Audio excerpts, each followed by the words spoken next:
ఈ రాత్రి ఈ కృతజ్ఞత ప్రార్థన కోడికకి చేరి వచ్చిన మీ అందరికి వందనాలు, స్తోత్రాలు చెల్లిస్తూ ఉన్నాను. అందరికీ వందనాలు. ఈ రోజున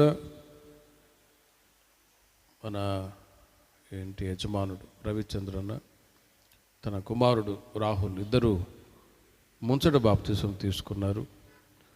అక్క కూడా సుధక్క కూడా గత సంవత్సరాల్లో బాప్తిసం తీసుకున్నారు.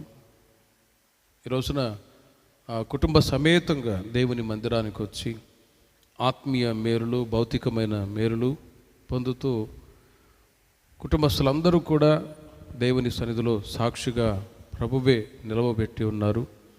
కుటుంబంలో దేవుడు చేసిన గొప్ప కార్యాన్ని బట్టి అందరూ దేవునికి రెండు చేతులు ఎత్తి స్తోత్రాలు చెప్దాం.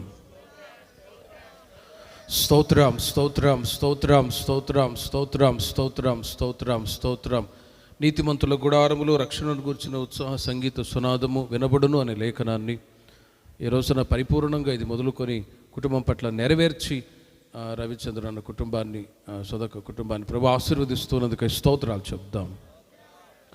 స్తోత్రం స్తోత్రం స్తోత్రం స్తోత్రం స్తోత్రం స్తోత్రం. ఈ విధంగా కృతజ్ఞత కూడిక ఏర్పాటు చేసుకొని ప్రభు నామాన్ని గణపరచాలని కుటుంబస్తులు కోరుకున్నారు. తద్వారా ఇది మొదలుకొని అధికమైన మేళ్ళు కుటుంబంలో ప్రభువే చేయబోతూ ఉన్నారు. అందరూ విశ్వాసంతో దేవునికి స్తోత్రాలు చెబుదాం.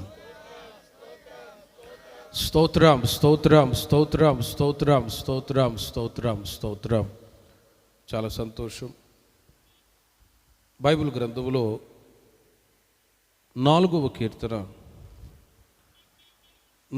కీర్తన 7వ చరణాన్ని మనం చదువుకుందాం. వారి ధాన్య ద్రాక్షారసములు విస్తరించిన నాటి సంతోషము కంటే అధికమైన సంతోషము నీవు నా హృదయములో పుట్టించితివి అని కీర్తనాకారుడు దావీదు దేవుణ్ణి స్తుతిస్తూ ఈ మాటలు తెలియచేస్తూ ఉన్నారు. ఈ కృతజ్ఞత కోడికలో దేవుడు చేసిన మేళ్లను తలంచుకొని కృతజ్ఞత స్తుతులు చెల్లించడం ఎంతైనా మంచిది. కారణం ఏంటంటే మన జీవితాల్లో దేవుడు చేసిన మేళ్ళని ఎప్పుడూ కూడా మర్చిపోకూడదు. ఒకవేళ మర్చిపోతే వారి హృదయాలు అంధకారం అవుతాయని వాక్యం సెలవిస్తుంది. మనుషులుగా మనకెవరైనా మేలు చేసినప్పుడు, హెల్ప్ చేసినప్పుడు థ్యాంక్స్ అండి అని చెప్తాం. అలాంటి సమయంలో వాళ్ళు సంతోషిస్తారు. చేసిన మేళ్లకు ప్రతిగా వాళ్ళు రిటర్న్ థ్యాంక్స్ అని చెప్తున్నారు కదా అని సంతోషపడి ఇంకా మేలు చేయాలని ఇష్టపడతారు. అదే ఒకవేళ కృతజ్ఞతాస్తుతులు థ్యాంక్స్ గివింగ్ చెప్పకపోయామనుకోండి, వీళ్ళకి కృతజ్ఞత లేదు అని వాళ్ళు ఒకవేళ మనసులో బాధపడవచ్చు. అదే ఒకవేళ థ్యాంక్స్ గివింగ్ చెప్పామనుకోండి, ఇంకా మేలు చేయటానికి ఇష్టపడుతూ ఉంటారు. అలాగే పరలోకంలో ఉంటున్న యేసయ్య మన జీవితాల్లో, మన పిల్లల జీవితాల్లో ఎన్నో మేళ్ళు చేసినప్పుడు వాటిని బట్టి ఇలా కృతజ్ఞత కోడికలు ఏర్పాటు చేసుకొని ప్రభు యొక్క నామాన్ని స్తుతించి దేవుని యొక్క వాక్యాలు విని సాక్ష్యం చెప్పి దేవుని నామాన్ని గణపరచినప్పుడు ఇప్పటి వరకు ఏదైతే దేవుడు మన కుటుంబాల్లో, మన పిల్లల జీవితాల్లో మేలు చేస్తూ వచ్చారో ఇలాంటి కృతజ్ఞత కోడికల ద్వారా మీ పట్ల, మీ పిల్లల పట్ల దేవుడు అధికమైన మేళ్ళు చేయుదురుగాక. అందునిమిత్తమే క్రైస్తవులుగా, విశ్వాసులుగా, దేవుని ప్రజలైన మనం ఏ చిన్న కార్యం మన జీవితాల్లో దేవుడు చేసినా కూడా ఇలాంటి కృతజ్ఞత కోడికలు ఏర్పాటు చేసుకొని ప్రభు యొక్క నామాన్ని గణపరుస్తూ ఉంటాం. వాక్యం చెప్తుంది, నన్ను గణపరచు వారిని నేను కూడా గణపరుస్తానన్నారు. నేను తండ్రినైతే నాకు రావలసిన ఘనత ఏది అని మలాకీలో ప్రభు అడుగుతూ ఉన్నాడు. కనుకనే ఈరోజున దేవుని ప్రజలైన మనం ప్రతిసారి దేవుడు చేసిన మేళ్ళన్నీ కూడా తలంచుకొని కృతజ్ఞతాస్తుతులు చెల్లిస్తూ ఉంటాం. ఇక్కడ చదివిన వాక్య భాగంలో కీర్తనాకారుడైన దావీదు సెలవిస్తూ ఉన్న మాట, దావీదు గురించి మనం బైబిల్లో తరచుగా చదువుతూ ఉంటాం. దావీదు తన కుటుంబంలో తన తండ్రికి చిన్న కుమారుడు. దావీదు ఒక గొర్రెల కాపరి, అడవుల్లో అరణ్యములో తిరుగులాడుచు చిన్న వయసు నుండి తన తండ్రి యొక్క మందని మేపుకుంటూ సంచరిస్తూ ఉన్న ఒక సాధారణమైన వ్యక్తి. కానీ అలాంటి దావీదుని దేవుడు ఏం చేశాడంటే ఇశ్రాయేలు ప్రజలకు రాజుగా అభిషేకించాడు. ఓసారి సమూయేలు ప్రవక్తతో దేవుడు చెప్తూ ఉన్నాడు, ఇదిగో యెషయి కుమారుల్లో ఒకరిని నేను ఏర్పాటు చేసుకొని అతన్ని ఇశ్రాయేలు ప్రజలకు రాజుగా అభిషేకించబోతూ ఉన్నాను. నీవు వెళ్ళి ఆ యెషయి ఇంట ఆయనతో కలిసి వాళ్ళ కుమారులతో నువ్వు మాట్లాడు అన్నాడు. ఆ సమయంలో ప్రవక్త అయినటువంటి సమూయేలు వెళ్ళి, అయ్యా మీ ఇంటికి ప్రభు నన్ను పంపించాడు, నీకెంతమంది కుమారులు అన్నప్పుడు వరుసగా వాళ్ళని తీసుకొచ్చి నిలవబెట్టాడు, ఒక 7 మంది కుమారులని.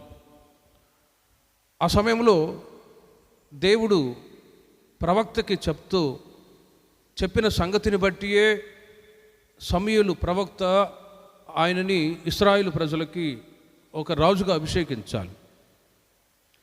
యెషయి తన కుమారులని వరుసగా నిలవబెట్టాడు. వాళ్ళలో, ప్రభువా ఈ వ్యక్తినా నిజంగా ఇశ్రాయేలు ప్రజలకు రాజుగా అభిషేకించబడబోతున్నాడు అంటే దేవుడు అంటాడు, ఇతను కాదు.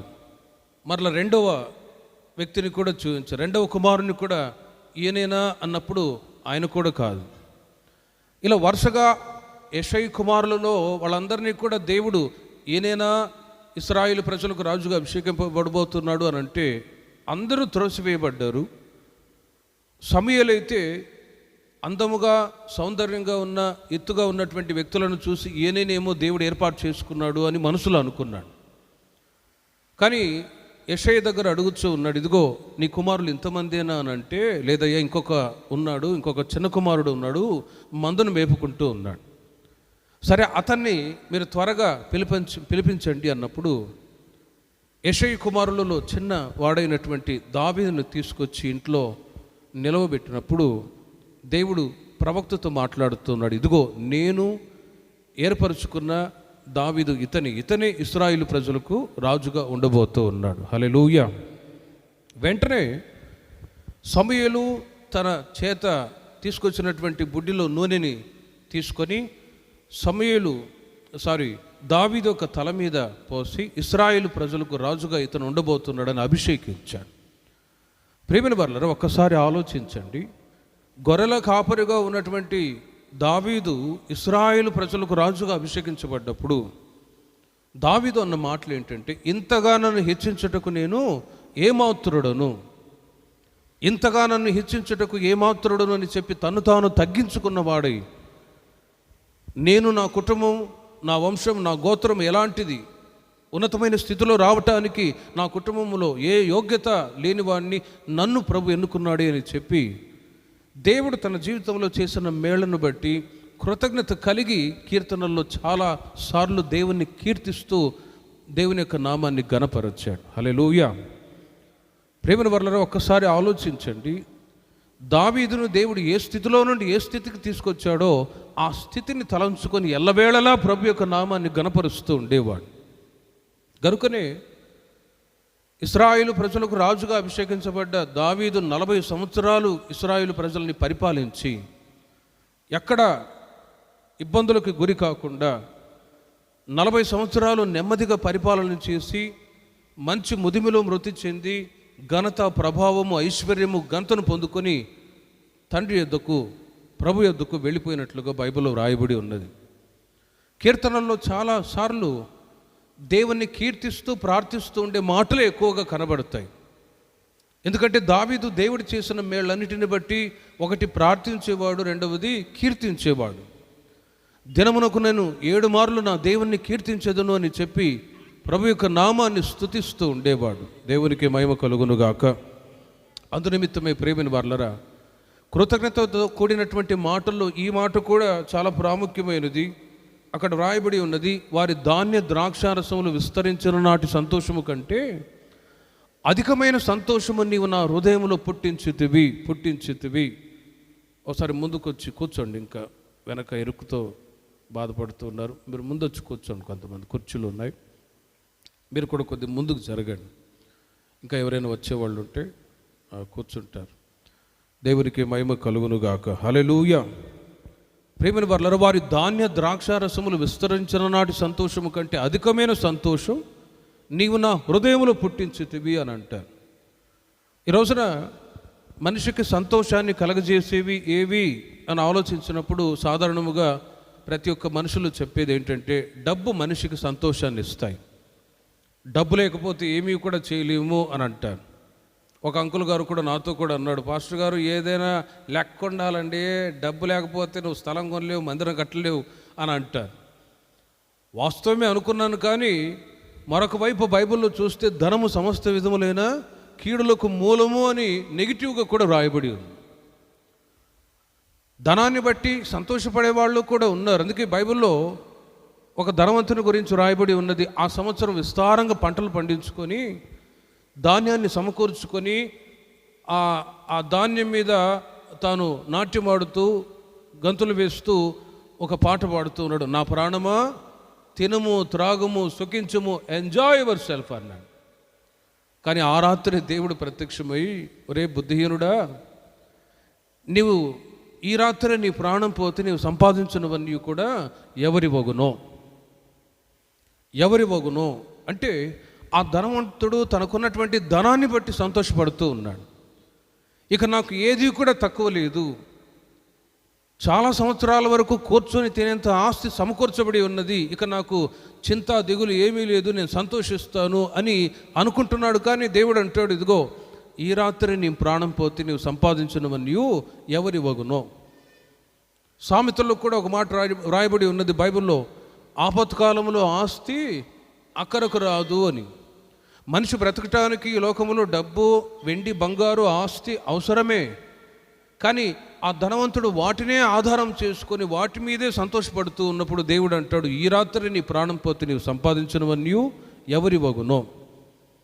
అందును బట్టి దేవుని ప్రజలైన మనం గ్రహించవలసిన సంగతి ఏంటంటే, ఈ లోకంలో ఉంటున్నటువంటి ధనము మనిషి జీవితానికి తాత్కాలికంగా సంతోషాన్ని ఇవ్వగలేదే కానీ ఓ పరిపూర్ణమైన సంతోషం ఇవ్వలేదు.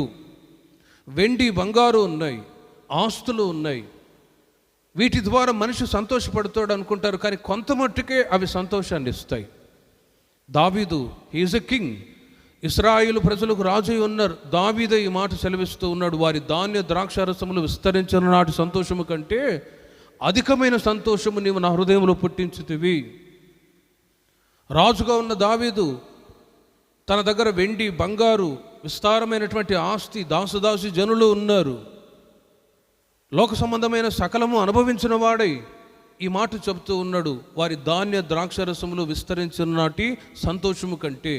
మనిషికి ధాన్యము ద్రాక్షరసము ఈ లోక సంబంధమైనటువంటి ఆస్తులు వెండి బంగారు డబ్బు మనిషికి సంతోషాన్ని ఇవ్వవచ్చేమో, కానీ వాటికంటే అధికమైన సంతోషము నా హృదయంలో నీవు పుట్టించితివి అని కీర్తనకారుడు చెప్పినటువంటి మాటల్లో చాలా ఆంతర్యం ఉంది. లోతుక వాక్యాన్ని మనం ధ్యానించినట్లయితే మనిషి జీవితంలో ఈ రోజున సంతోషాన్ని కలగజేసేవి ఏవి అని లోతుగా వాక్యాన్ని మనం ధ్యానించినట్లయితే 4 విషయాలు ఈ పూట మీకు తెలియచేస్తాను. ఈ మాటల చేత చేరి వచ్చిన మిమ్మల్ని అందరినీ నా దేవుడు ఆత్మీయంగా బలపరచునుగాక. ధాన్యము ద్రాక్షారసము లోక సంబంధమైన కార్యాలన్నీ కూడా సంతోషాన్ని ఇవ్వగలదు అనుకుంటారు, కానీ వీటికంటే అధికమైన సంతోషం ఎందులో ఉన్నదంటే వాక్యం చెప్తోంది, రక్షణలో సంతోషము ఉన్నది. చప్పట్లు కొట్టండి అందరూ గట్టిగా. రక్షణలో సంతోషము ఉన్నది. రక్షణలో బైబిల్ గ్రంథంలో లూకా సువార్త 19వ అధ్యాయములో మనం గమనించినట్లయితే, ఓసారి యేసుక్రీస్తు వారు ఆయా ప్రాంతాల్లో సంచరిస్తూ పరలోక రాజ్య సువార్తను తెలియచేస్తూ అనేకులని స్వస్థపరుస్తూ ప్రజల మధ్యలో సంచరిస్తూ ఉన్న సమయంలో ఓ ప్రాంతంలో జక్కయ్య అనే ఒక వ్యక్తి ఉన్నాడు. అతను ట్యాక్స్ కలెక్టర్గా పనిచేస్తూ ఉన్నాడు. తాను చేసేటువంటి ఆ పనిలో చాలా డబ్బు సంపాదించుకున్నాడండి. He's a tax collector. అతను సంపాదించిన సంపాదన అది న్యాయమైంది కాదు, అన్యాయముగానే సంపాదిస్తూ ఉన్నాడు. 100 రూపాయలు వసూలు చేయమంటే 1000 రూపాయలు వసూలు చేస్తాడు, 1000 రూపాయలు వసూలు చేయమంటే 10,000 వసూలు చేస్తాడు. ఇలా తాను అన్యాయముగా సంపాదించినటువంటి డబ్బు చేత ఇంట్లో అన్నీ కూడా చక్కబరుచుకున్నాడు, అన్నీ కూడా సమకూర్చుకున్నాడు. కానీ వాటి ద్వారా దుఃఖము కన్నీళ్లు మిగిలిపోయాయి, దుఃఖం మిగిలిపోయాయి. ఇంట్లో అనారోగ్య పరిస్థితులు వచ్చాయి, నెమ్మది లేని పరిస్థితి. కానీ జక్కయ్య ఆలోచిస్తూ ఉన్నాడు, రోజులు గడిచే కొలది కుటుంబంలో తినటానికి ఆహారం, ధరించుకోవటానికి వస్త్రాలు, ఆ తర్వాత ఆర్థిక అవసరతలన్నీ కూడా పరిపూర్ణంగా ఉన్నాయి కదా, అయినా నెమ్మది లేదు. దీనికి గల కారణం ఏంటి అని ఆలోచిస్తున్న సమయంలో ఆ జక్కయ్యకు ఒక పశ్చాత్తాపం కలిగింది. ఎవరికైనా మనస్సాక్షి అనేది ఉంటుంది కదండి. కాబట్టి ఆ జక్కయ్య మనస్సాక్షి కూడా నేరారోపణ చేసింది. ఇదిగో, నీవు చేస్తూ ఉన్న నీ పనిని బట్టి, నీ వసూలు చేస్తున్నావు కదా, అన్యాయంగా సంపాదించిన ఆ డబ్బును బట్టి నీ కుటుంబంలో నెమ్మది లేదు. అన్యాయంగా సంపాదించిన ఆ డబ్బును బట్టి నీ కుటుంబంలో ప్రతి ఒక్కరికి అనారోగ్యాలు. అయితే నీవు ఎప్పుడైతే రక్షణలోనికి వస్తావో అప్పుడు నీకు నెమ్మది కలుగుతోంది అని అతనికి ఒక అవగాహన కలిగి, మరి ఎక్కడికి వెళ్తే ఎవరు నాకు రక్షణ ప్రసాదిస్తారు, ఎవరు నేను చేసిన పాపానికి క్షమాపణ కలగజేస్తారు అని ఆలోచిస్తున్న సమయంలో, ఆ రోజుల్లో యేసుక్రీస్తు వారు గ్రామాలు అనేక ప్రాంతాలు తిరిగి దేవుని యొక్క రాజ్య సువార్త ప్రకటిస్తూ ఉన్న సమయంలో ఆ జక్కయ్య ఉన్నటువంటి ఆ ప్రాంతానికి కూడా వచ్చారు. దేవుని కృప వలన ఆ జక్కయ్య మేడి చెట్టు ఎక్కాడు కదా, ఆయన సంచరించిన ఇల్లు, ఆయన ఉన్న నివాసం చేసిన ఇల్లు, ఆయన చెట్టు ఎక్కే మేడి చెట్టు, అది కూడా చూశాను. యెరూషలేం ప్రాంతంలో ఇప్పుడు కూడా అలాగే ఉంచాను. జక్కయ్య తాను చేసినటువంటి ఆ మోసపు కార్యాన్ని బట్టి తనకు నెమ్మది లేని పరిస్థితుల్లో యేసుక్రీస్తు వారు మా ప్రాంతానికి వస్తూ ఉన్నారు, ఆయనని నా ఇంటికి తీసుకొని వెళ్ళి భోజనం పెట్టి ఆయన దగ్గర నేను క్షమాపణ అడిగితే నాకు నెమ్మది కలుగుతుంది అని ఆలోచించి, పొట్టివాడు కాబట్టి జక్కయ్య మేడి చెట్టు ఎక్కాడు. యేసుక్రీస్తు వారు శిష్యులు ఆ మార్గాన నడుచుకుంటూ వస్తూ ఉన్నారు. ఆయన చూడటానికి బదులుగా యేసుక్రీస్తు వారే ముందుగానే చూసి, ఇదిగో జక్కయ్య చెట్టు దిగిరా, నేడు నేను నీ ఇంట బస చేయవలసి ఉన్నది. హల్లెలూయా.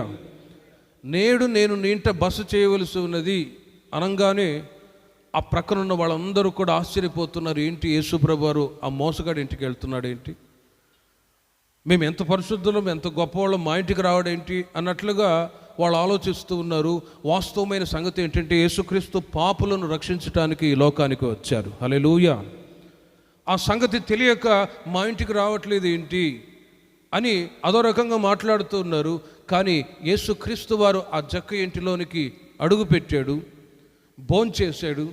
ఆ తర్వాత ఆ జక్కయ్య ఏం చేశాడో తెలుసునా, తాను ఏదైతే చేశాడో పొరపాట్లన్నీ కూడా ఒక్కొక్కటిగా ఒప్పుకుంటూ ఉన్నాడు. బోధకుడా, ఇదిగో నేను ట్యాక్స్ కలెక్టర్గా పనిచేశాను, కానీ అన్యాయముగా అక్రమంగా డబ్బు సంపాదించుకున్నాను, వాటి వలన నాకు నెమ్మది లేదు. ఇదిగో నేను ఈ పూట నువ్వు లోక రక్షకుడు కాబట్టి నీ దగ్గర నేను పాప క్షమాపణ అడుగుతూ ఉన్నాను.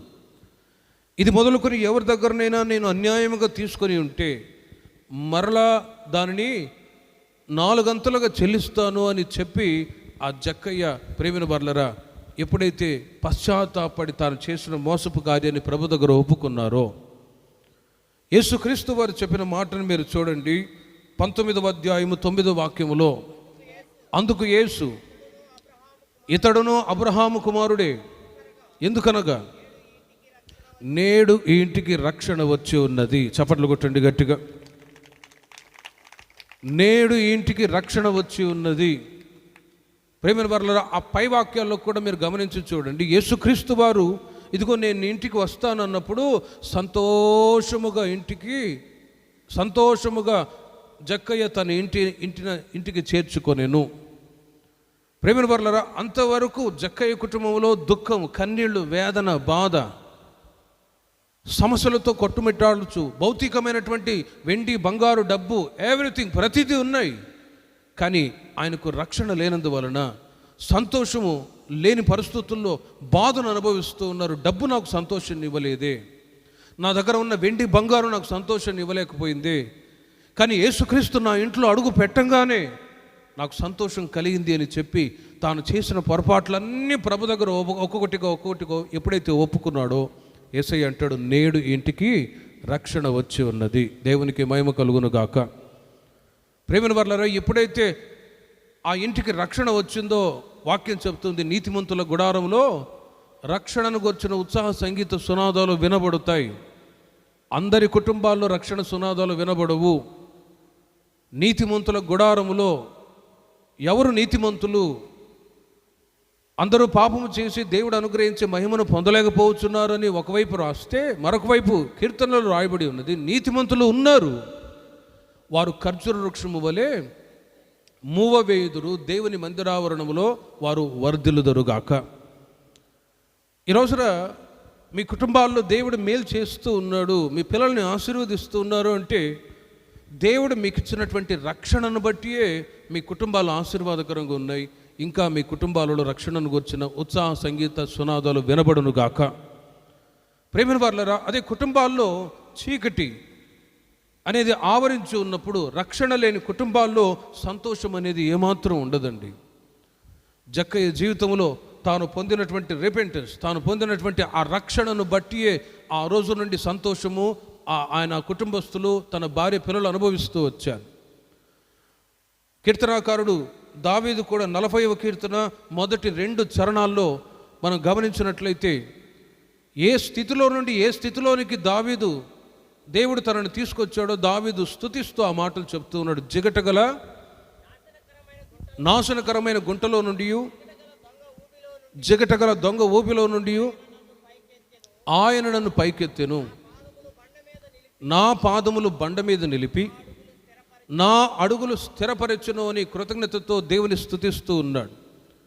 నాశనకరమైన గుంటలో నుండి, జిగటగల దొంగ ఊబిలో నుండి, అక్కడక్కడ కొన్ని చెరువుగల ప్రాంతాలు గమనిస్తూ ఉంటారు. జిగటగల దొంగ ఊబి సమభూమిగానే కనబడుతూ ఉంటాయి, రోడ్డులాగే కనబడుతూ ఉంటుంది, పొలంలో అక్కడక్కడ, కానీ అడుగు పెట్టంగానే లోపలికి వెళ్ళిపోతారు, బురదలో కూరుకుపోయి. అలాంటి జిగటగల దొంగ ఊబిలో పడి ఉన్న నా జీవితాన్ని యేసుక్రీస్తు వారు చేయి పట్టి నన్ను పైకి లేవనెత్తాడు అని కీర్తనకారుడు దేవుని స్తుతిస్తూ ఉన్నాడు. ఒక్కసారి ఆలోచించండి, రాత్రి దేవుడు మీకు ఇచ్చినటువంటి రక్షణను బట్టియే మీ కుటుంబాల్లో రక్షణ సునాదాలు వినబడుతూ ఉన్నాయి. ఇంకా మీ కుటుంబాల్లో సంతోషము ఎల్లప్పుడూ ఉండునుగాక. మీ కుటుంబాలలో ఏమాత్రం దుఃఖము, కన్నీళ్లు ఉండకుండా ఎల్లప్పుడూ సంతోషమే ఉండునట్లు నా దేవుడు సహాయము దయచేయునుగాక. జక్కయ్య కుటుంబంలో తాను పొందిన రక్షణను బట్టి దేవుడు సంతోషాన్ని ఇచ్చారు. ఈ రోజున ఎన్నో ప్రాంతాలకు వెళ్ళి దేవుని యొక్క సువార్తను ప్రకటిస్తూ ఉన్నాం. లక్షల్లో ఖర్చులు పెట్టి మీటింగులు ఏర్పాటు చేసి దేవుని యొక్క వాక్యాన్ని ప్రకటిస్తూ ఉన్నాం. మరి ఎంతమంది రక్షణలోనికి వస్తూ ఉన్నారు అని ఆలోచించినట్లయితే, ఎక్కడో ఓ 10-20 మంది లక్షల్లో ఖర్చు పెట్టి దేవుని యొక్క వాక్యాన్ని తెలియచేసినప్పుడు, ఈ రోజుల్లో చాలామంది అనుకుంటారు క్రీస్తును ప్రకటిస్తూ ఉన్నప్పుడు ఇది మత మార్పిడి కాదు.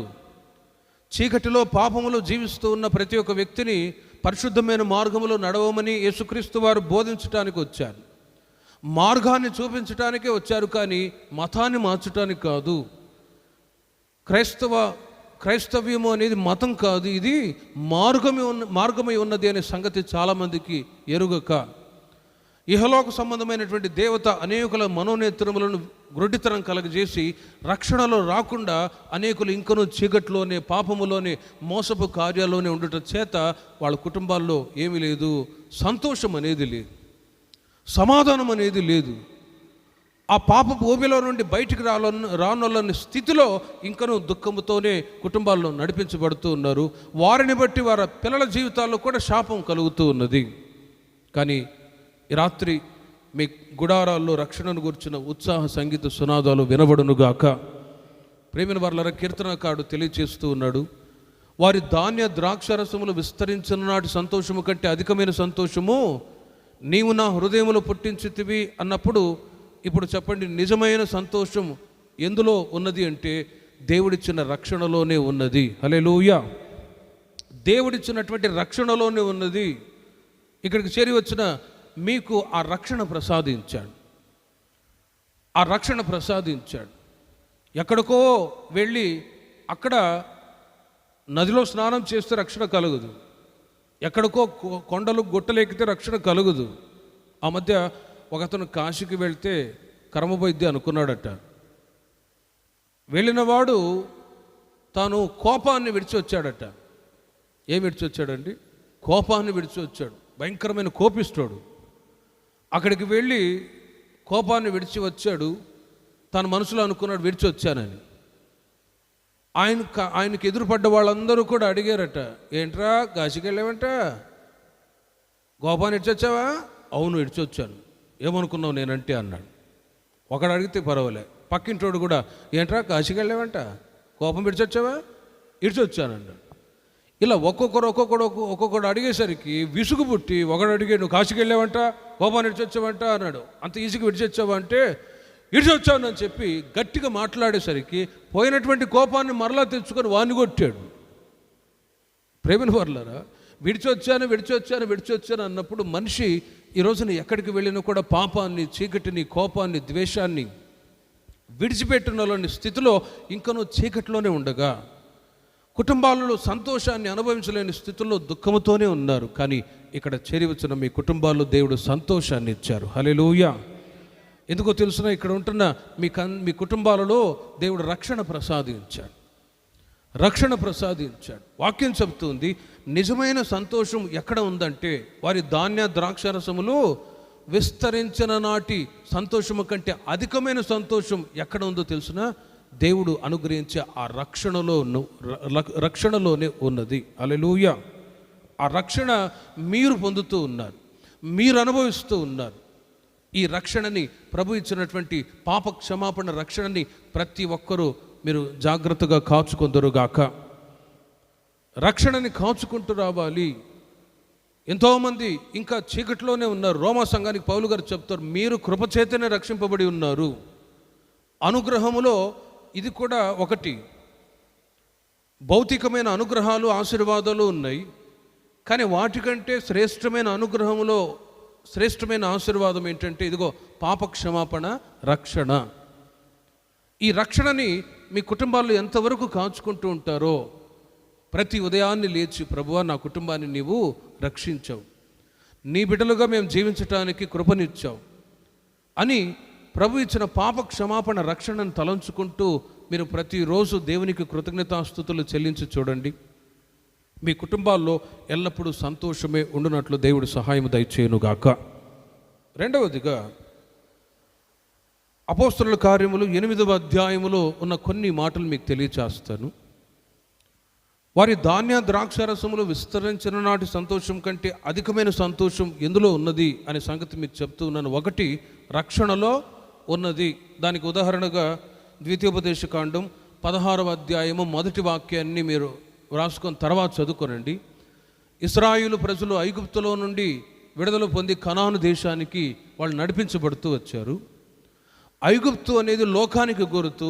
లోకములో నుండి, పాపములో నుండి, సాతాను యొక్క బంధకాల్లో నుండి ఇశ్రాయేలు ప్రజలు విడుదల పొందారు కనాను దేశానికి చేరటానికి.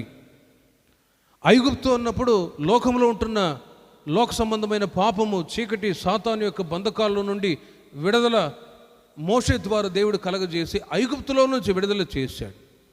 అందుకే దేవుడు వారితో అంటాడు, ఇదిగో దేవుడు మిమ్మల్ని విడిపించిన ఆ దినాన్ని మీరు గుర్తు చేసుకున్న నిమిత్తమై మీరు పస్కా పండుగని జరిపించండి. హల్లెలూయా. పస్కా పండుగని జరిపించండి అని అంటాడు.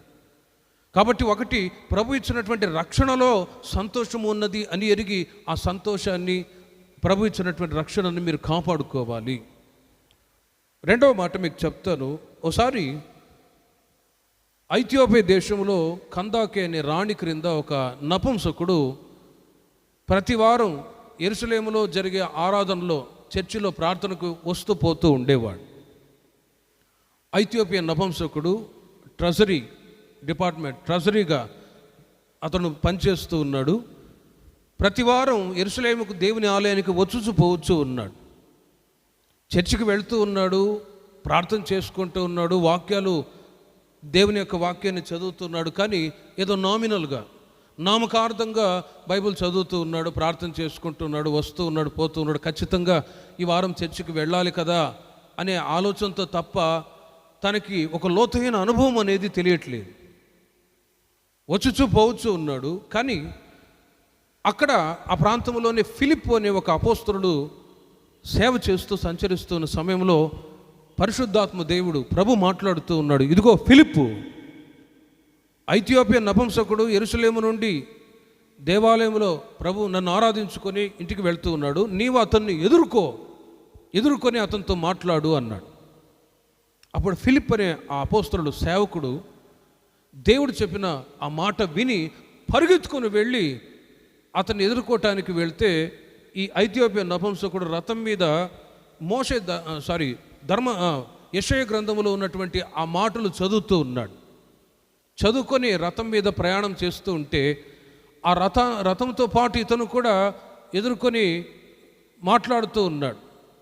ఇదిగో నువ్వు చదువుతున్న ఆ గ్రంథంలో ఉన్న మాటలు నీకు అర్థమవుతున్నాయా అని అంటే ఆయన అంటాడు, ఎవరైనా చెబితే కదా నాకు అర్థమయ్యేది.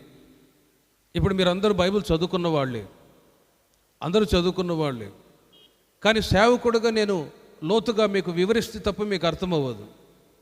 కాబట్టి ఖచ్చితంగా సంఘంలో కాపరి ఉండాలి.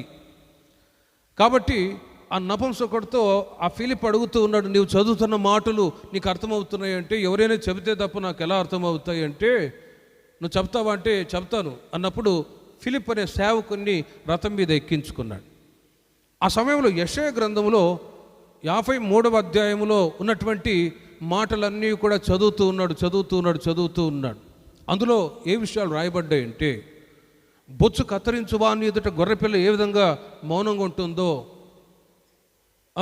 యేసుక్రీస్తు వారు కూడా కల్వారి శిలువలో మానవాళి కొరకై ఆయన మౌనంగా శ్రమ అనుభవించి శిలువలో ప్రాణత్యాగం చేశాడు అని, శిలువలో ఆయన పొందినటువంటి శ్రమల గురించి ఆ 53వ అధ్యాయంలో మొత్తం రాయబడ్డ సంగతులన్నీ ఆ ఐథియోపియన్ నపుంసకుడు చదువుతూ ఉంటే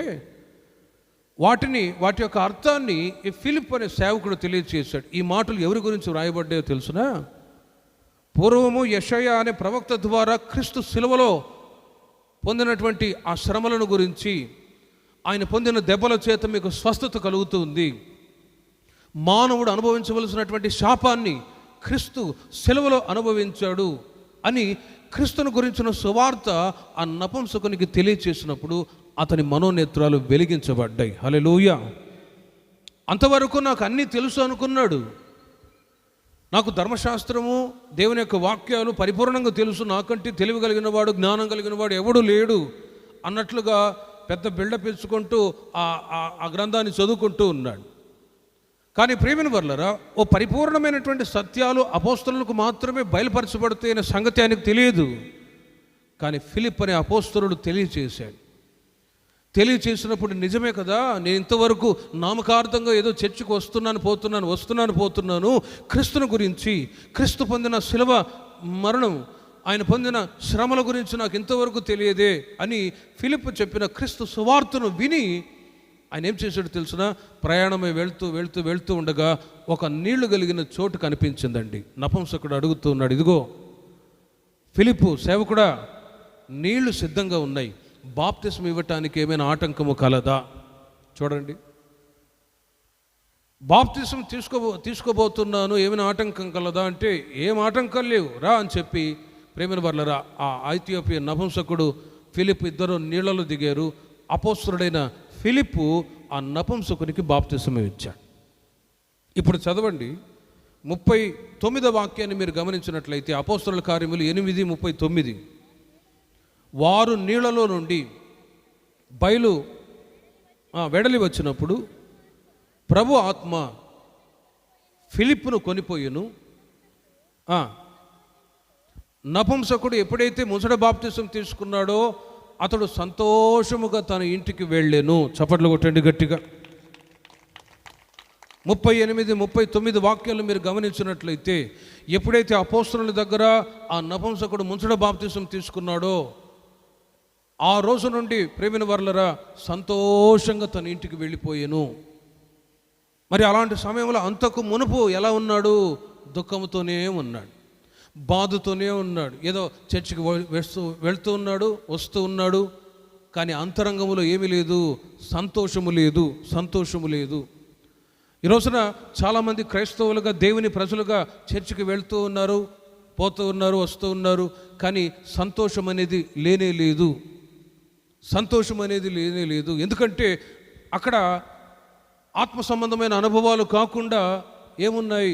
లోక సంబంధమైన కార్యక్రమాలు జరుగుతూ ఉన్నప్పుడు చర్చికి వస్తున్నాం, పోతున్నాం, అంతేకాని ఒక నిజమైన సంతోషం ఈ రోజున అనుభవించలేకపోతూ ఉన్నారు. అనుభవిస్తే దేవునికి మహిమ కలుగునుగాక. అనుభవించకపోవటానికి గల కారణం ఏంటంటే అక్కడ ప్రభు లేడు. ఆ మధ్య ఒక పుస్తకంలో ఒక ఉపమానం చదివా. ఏంటంటే అక్కడ ఒక గ్రామంలో పెద్ద చర్చి ఉండేదట. ఆ పెద్ద చర్చిలో ఒక యవనస్తుడు వాక్యం చెప్పాలి. అదే ఊరిలో ఉన్నటువంటి ఒక యవనస్తునికి ప్రేరేపణ కలిగిందట. ఆ చర్చిలో వాక్యం చెప్పాలి, పాట పాడాలి అని ప్రేరేపణ కలిగి అక్కడికి వెళ్ళి అడిగాడట సంఘ పెద్దల్ని. అయ్యా, మరి ఈ సంఘంలో వాక్యం చెప్పాలనుకుంటున్నారు, అవకాశం ఇస్తారా అని అంటే, నీకా అని పక్కపక్క నవ్వి, నీకేం తెలుసురా ఇక్కడ ఉండే సంగతులు, ఇక్కడ ఎవరు అంత ఈజీగా వాక్యం చెప్పించము, ఏమనుకున్నావు, సరే ఒక వారం ఉపవాసం ఉండి రాపో, అప్పుడు చూద్దాంలే అన్నారట. ఆ యవనస్తుడు పాప వారమంతా ఉపవాసం ఉండి ప్రార్థన చేసుకుని వెళ్ళి మరలా అడిగారు, అయ్యా మీరు మరి చర్చిలో వాక్యం చెప్పడానికి, పాట పాడడానికి అవకాశం ఇస్తారంటే, ఇంకా 2 వారాలు ఉపవాసం ఉండి రాపో, అప్పుడు చూద్దామన్నారు. 2 వారాలు మరలా ఉపవాసం ఉండి ప్రార్థన చేసి వచ్చిన అడిగినా కూడా అక్కడ ఉన్న పాస్టర్ గారు, ఆ తర్వాత అక్కడ ఉన్న సంఘ పెద్దలు కూడా అవకాశం ఇవ్వలేదట. అప్పుడు ఆ యవనస్తుడు బాధపడి ప్రార్థన చేసుకున్నాడట, ప్రభువా వాళ్ళు ఎందుకు నన్ను త్రోసిపుచ్చారు, నేను ఎంతో ఆశతో ఉంటే ఎందుకు వాళ్ళు నన్ను త్రోసిపుచ్చారు అంటే, ప్రభు అన్నాడట, ఎవరే ఆ చర్చి కట్టి ఎన్ని సంవత్సరాలు? 20 సంవత్సరాలు. 20 సంవత్సరాల నుండి ఆ చర్చిలో నేను ఉండాలి, నా సన్నిధి అక్కడ వాళ్ళు అనుభవించాలి అని కోరుకుంటున్నాను, కానీ వాళ్ళు నాకే స్థలం ఇవ్వలేదురా, నీకెట్లా స్థలం ఇస్తారా అన్నాడట. చూడండి, నాకే వాళ్ళు స్థలం ఇవ్వట్లేదు, ఎందుకంటే అక్కడ, అందుకే యేసుప్రభు అంటారు, ఇదిగో నా ఇంటిని మీరు దొంగల గుహగా చేసి తిరే. ఆ చర్చిలో ఏమున్నాయి, అక్కడ వ్యాపారాలు జరుగుతున్నాయి, వేలంపాట్లు వేసుకుంటూ ఉన్నారు. దేవుని కంటే సుఖానుభవాన్ని, భౌతికమైన కార్యాలకి వారు ఎక్కువ ప్రాముఖ్యతనిస్తున్నారు. నాకు స్థలం ఇవ్వట్లేదు, 20 సంవత్సరాల నుండి నేను ఆ సంఘములో వాళ్ళ మధ్యలో సంచరించాలి, తిరగాలి, వారిని ఆశీర్వదించాలని కోరుకుంటున్నాను రా, నాకే వాళ్ళు స్థలం ఇవ్వకపోతే నీకెలా ఇస్తారు అన్నప్పుడు నోరు మూసాడట యవనస్తుడు. చూడండి, ద ప్రెజెన్స్ ఆఫ్ గాడ్, దేవుని యొక్క సన్నిధి అక్కడ ఉండాలి అంటే అక్కడ ఆత్మ సంబంధమైన కార్యాలు, క్రియ జరగాలి. ఈ ఐథియోపియన్ నపుంసకుడు కూడా యెరూషలేములో దేవుని ఆలయానికి వచ్చుచూ పోవచ్చున్నాడు, కానీ ఆత్మీయతలు ఏమాత్రం ఎదుగుదల లేదు. క్రీస్తుని గురించి, రక్షణ గురించి, బాప్తిస్మాన్ని గురించి, పరిశుద్ధాత్మ అభిషేకాన్ని గురించి పరిపూర్ణమైనటువంటి ఉపదేశం ఆ వ్యక్తికి అస్సలు తెలియదు. భౌతికమైన కార్యాల కొరకే ఆరాటపడుచు నడిపించబడుతూ ఉన్నాడు, కానీ ఆత్మీయత లేని పరిస్థితుల్లో ఆ ఐథియోపియన్ నపుంసకుడు వచ్చుచూ పోవచ్చు ఉన్నాడు. కానీ ఎప్పుడైతే ఫిలిప్పు అతనికి ముంచడు బాప్తిసం ఇచ్చాడో ఆ రోజు నుండి ఆ వ్యక్తి నామకార్థపు స్థితిలో నుండి విడుదల పొంది, ప్రేమిన వారిలో అపోస్తలుల యొక్క సహవాసంలో నడిపించబడి నిజమైన సంతోషాన్ని అనుభవించాడు. దేవునికి మహిమ కలుగునుగాక. హల్లెలూయా, హల్లెలూయా. ఒక్కసారి ఆలోచించండి. అందుకే కీర్తనకారుడు సెలవిస్తూ ఉన్నాడు, వారి ధాన్య ద్రాక్షరసములు విస్తరించిన నాటి సంతోషము కంటే అధికమైన సంతోషం, మోర్ హ్యాపీనెస్, గొప్ప సంతోషము, అధికమైన సంతోషం ఎందులో ఉన్నదో తెలుసునా? ఒకటి, రక్షణలో సంతోషం ఉన్నది. రెండవదిగా ముంచడ బాప్తిస్మములో రక్షణ ఉన్నది, ముంచడ బాప్తిస్మములో సంతోషము ఉన్నది. ఆ నపుంసకుడు బాప్తిస్మం తీసుకొని ఒడ్డునకు వచ్చిన తర్వాత సంతోషంగా తన ఇంటికి వెళ్ళినట్లుగా మనం చూస్తూ ఉన్నాం. యేసుక్రీస్తు వారు కూడా ఈ లోకంలో సంచరిస్తున్న సమయంలో ఒక నికోదేము అనే ఒక బోధకుడు వచ్చాడు. ఆయనతో యేసు ప్రభువారు అంటారు, ఇదిగో నికోదేము, ఒకడు క్రొత్తగా జన్మిస్తే పరలోక రాజ్యాన్ని చూస్తారు అని అన్నాడు. ఆ మాటకి ఆ నికోదేము అనే బోధకునికి అర్థం కాలేదు. ఓ క్రొత్తగా జన్మించడం అంటే ఏంటి ప్రభువా? పుట్టినటువంటి వాడు చనిపోయి మరలా రెండవసారి జన్మించాలా అని అడిగాడు. అలా కాదు, క్రొత్తగా జన్మించడం అంటే మనసు మార్చుకోవడం, బ్రతుకు మారడం. చీకటిలో ఉంటున్న వ్యక్తి వెలుగులోనికి రావాలి, పాపములో జీవిస్తున్న వ్యక్తి పరిశుద్ధమైన మార్గాన్ని ఎన్నుకొని రావాలి. అలాంటి వాళ్ళు పరలోక రాజ్యాన్ని చూస్తారు అని చెప్పాడు. ఆ తర్వాత ఇంకొక మాట అన్నారు యేసు ప్రభువారు, ఇదిగో ఒకడు నీటి మూలముగా ఆత్మ మూలముగా జన్మిస్తే ఆ వ్యక్తి పరలోక రాజ్యములో ప్రవేశిస్తారు. హల్లెలూయా. మరి ఆ మాటకు అర్థం ఏంటి ప్రభు అంటే, నీటి మూలముగా జన్మించడం అంటే ముంచడ బాప్తిసం తీసుకోవడం, పరిశుద్ధాత్మ అభిషేకాన్ని పొందడం, ఎప్పుడైతే నీటి మూలముగా జన్మించి ఆత్మ మూలముగా జన్మిస్తారో వాళ్ళు పరలోక రాజ్యములో ప్రవేశిస్తారు. ఇప్పుడు పరలోక రాజ్యాన్ని చూస్తూ ఉండాలా, అందులో మనం ప్రవేశించడానికి ఇష్టపడదామా చెప్పండి? చూస్తూ ఉండే గుంపులో ఉండాలా, లేకపోతే ప్రవేశించే గుంపులో ఉండాలా? అంటే మనం ఏ గుంపులో ఉండాలని ప్రభు కోరుకుంటున్నాడు? పరలోక రాజ్యంలో ప్రవేశించే గుంపులో ఉండునట్లు దేవుడు సహాయం దయచేయునుగాక. మరి అందులో ప్రవేశించాలి అంటే ఈ రోజున మనిషి యొక్క జీవితంలో ప్రేమిన వర్లరా ఒక గురి గమ్యం లేకుండా బ్రతుకుతూ ఉన్నారు. నేను చనిపోతే ఎక్కడికి వెళ్తాను అనేటువంటి ఒక విజన్ లేకుండానే మనిషి ఈ రోజుల్లో జీవిస్తూ ఉన్నారు. క్రైస్తవులుగా కొంతమంది నామకార్థపు స్థితిలోనే నడిపించబడుతూ ఉన్నారు, కానీ చనిపోతే ఎక్కడికి వెళ్తాను అనే ఆలోచన లేదు. అయితే వాక్యం చెప్తూ ఉంది, ఒక వ్యక్తి క్రొత్తగా జన్మిస్తే పరలోక రాజ్యాన్ని చూస్తాడే తప్ప ప్రవేశించలేడు. ప్రవేశించాలి అంటే ముంచట బాప్తిసం తీసుకోవాలి. ఆ మధ్య మన ఈస్టర్ పండుగకి ఓ సహోదరుడు వచ్చాడు. అన్నయ్య నాకు బాప్తిసం ఇవ్వండి అన్నాను. ఎక్కడికి వెళ్తున్నామంటే పలానా చర్చికి వెళ్తాను, పాస్టర్ గారికి నేను చాలా సన్నిహితంగా పరిచర్య చేస్తూ ఉంటాను. మంచిదే, మరి నువ్వు ఆ పాస్టర్ గారు బాప్తిసం ఇవ్వరండి, జెండా కింద పెట్టి ప్రార్థన చేసి పో అయిపోయింది పో, జెండా బాప్తిసం అంట. నేను అప్పటి వరకు ఎక్కడ వినలేదు, ఇక్కడ రేపల్లికి వచ్చిన తర్వాత ఈయన జెండా బాప్తిసం ఇస్తాడంట. ప్రేమిన వర్లరా ఒక్కసారి ఆలోచించండి. ప్రేమిన వర్లరా ఎంతోమంది నామకార్థపు స్థితిలో ఆ నపుంసకుని వలె ఏదో చర్చికి వస్తున్నాం వెళ్తున్నామనే అనుభవంలోనే ఉన్నారు, కానీ యాజ్ ఎ డీపర్ ఎక్స్పీరియన్స్ లోతైన అనుభవంలోనికి నడిపించబడట్లేదు. కనుకనే వ్యక్తిగత జీవితంలో ఓ నిజమైనటువంటి సంతోషము సమాధానాన్ని అనుభవించలేని స్థితిలో ఎక్కడ వేసిన గొంగళి అక్కడే అన్నట్లుగానే ఉంటున్నారు, కానీ ఓ స్పిరిచువల్ డెవలప్మెంట్ ఆత్మీయ ఎదుగుదలేని స్థితిలోనే ఉన్నారు. కానీ ప్రేమైన వర్లరా సంవత్సరాలు రోజులు గడిచే కొలది మీ జీవితాలలో దేవుడు మార్పును కలగజేయునుగాక. మీరు ఉన్న స్థితిలోనే ఉండకూడదు. ఆత్మీయ జీవితంలో మీరు నానాటికి వర్ధిల్లునట్లు దేవుడు సహాయం దయచేయునుగాక. యేసుక్రీస్తు వారి దగ్గరికి ఒక యవనస్తుడైన ధనవంతుడు వచ్చాడు. బోధకుడా, సద్బోధకుడా, పరలోక రాజ్యానికి వారసుని అవ్వాలంటే నేనేం చేయాలి అని అడిగితే యేసు ప్రభువు అంటారు, ఇదిగో మోషే ధర్మశాస్త్రంలో ఉన్న 10 ఆజ్ఞల్ని పాటించు అన్నాడు. అప్పుడు ఆ ధనవంతుడు అంటాడు, యవనస్తుడు, ప్రభువా నేను చిన్న వయసు నుండియే నేను క్రిస్టియన్ని, చిన్న వయసు నుండియే నేను ఏ తప్పిదము చేయని వాడిని, నేను పర్ఫెక్ట్గా ఉంటున్నాను అన్నాడు. అప్పుడు యేసయ్య అంటారు, ఇదిగో అయితే నీకు ఒకటి కొదువగా ఉంది, నీకున్నవన్నీ కూడా పేదలకు ఇచ్చేసి ఫాలో మీ, నన్ను వెంబడించు అన్నాడు. ఆ సమయంలో ప్రేమిన వర్లరా ధనవంతునికి ఏం అర్థం కాలేదు. ఆస్తి డబ్బు ఇవన్నీ కూడా వదిలిపెట్టి ప్రభువును వెంబడించడమా? ఇంపాసిబుల్, ఇది అసాధ్యమని వెళ్ళిపోయాడు. కానీ యేసయ్య అంటారు, ఇదిగో ధనవంతుడు దేవుని రాజ్యంలో ప్రవేశించుట కంటే సూది బెజ్జములో వంటె దూరుట సులభము అని అంటారు. ఎందుకు ఆ మాట అన్నారో ఒక్కసారి ఆలోచించి చూడండి. మనిషి జీవితంలో ఉంటున్నటువంటి డబ్బు సంతోషాన్ని, లోక సంబంధమైనవన్నీ కూడా కొనబెట్టి సంతోషాన్ని ఇవ్వగలదేమో, కానీ క్రీస్తును వెంబడించకుండా అవి అడ్డుపడుతూ ఉంటాయి. క్రీస్తు యొక్క మార్గంలో పరలోక రాజ్యానికి వెళ్లకుండా ఈ రోజున ధనము అనేది మనిషి జీవితాన్ని నాశనం చేసి నిత్యరాజ్యానికి వెళ్లకుండా చేస్తుంది. పరిపూర్ణతలోనికి రాని పరిస్థితుల్లో బాధపడి వెళ్ళిపోయాడు, కానీ క్రీస్తును వెంబడించలేకపోయాడు. కాబట్టి ప్రేమిన వర్లరా లోకంలో ఉంటున్న ధనము, ఆస్తి, వెండి, బంగారు ఇవి ఏవి మనిషికి సంతోషాన్ని ఇవ్వలేదు. కొంత మట్టుకు ఉండొచ్చేమో, కానీ అధికమైన సంతోషము ఎక్కడ ఉంది? ముంచడ బాప్తిసములోనే ఉన్నది అని ఎరిగి ఇంకా ఎవరైనా ముంచడ బాప్తిసం తీసుకోలేని వాళ్ళు ఇక్కడ ఉన్నట్లయితే త్వరగా అపోస్తుల యొక్క సహవాసములో ఉండి మీరు ముంచడ బాప్తిసం తీసుకుందరు గాక.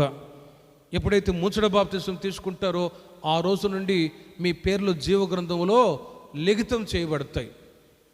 యేసుక్రీస్తు వారు లూకాసు వార్త 10వ అధ్యాయము 17-20 వాక్యాల్లో మీరు తర్వాత చదువుకునండి. ఒకసారి యేసుక్రీస్తు వారు శిష్యులు ఉన్నారు.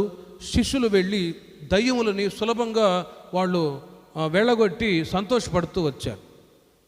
వాళ్ళు అంటారు, బోధకుడా నీ నామాన్ని ఉచ్చరించగానే ఆ దయ్యాలు కూడా పారిపోతున్నాయని సంతోషిస్తూ ఉంటే యేసయ్య అంటారు, ఇదిగో నా నామమున దయ్యములను మీరు వెళ్ళగొట్టుచున్నారని మీరు సంతోషపడవద్దు. మీ పేర్లు పరలోక రాజ్యంలో వ్రాయబడి ఉన్నవి అని అందునిమిత్తం మీరు సంతోషపడండి అంటాడు.